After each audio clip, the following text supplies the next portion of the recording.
In today's video, I'm going to teach you how to change the language in Microsoft Loop. Whether you're working with a team internationally or you simply prefer to navigate in your native language, setting Microsoft Loop to your preferred language can help streamline your workflow. We're going to walk through this process step by step, ensuring you can make this change easily and without any hiccups. To start, open your preferred web browser. You can use any browser you like, whether it's Chrome, Edge, Firefox, or Safari.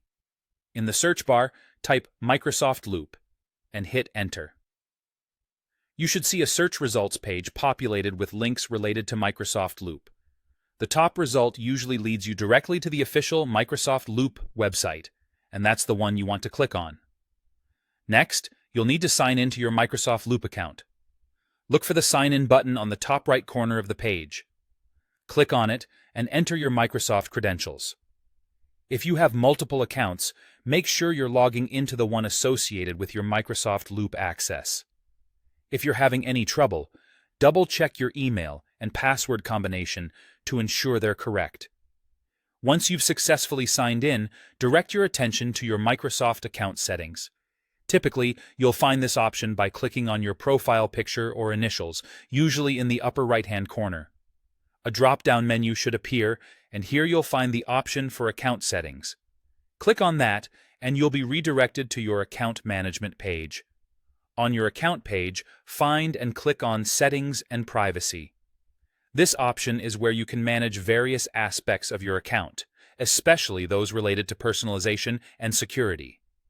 Once you're in the Settings and Privacy section, keep an eye out for language settings.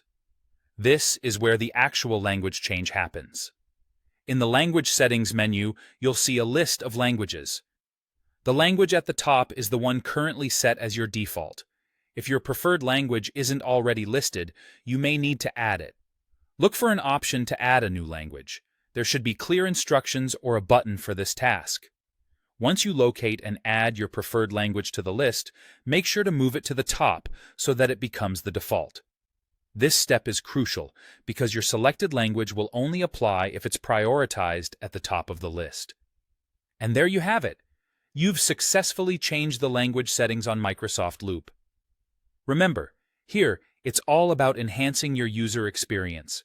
Revisit these settings anytime you need to make changes, or if you're working with different languages in the future. Stay tuned for more helpful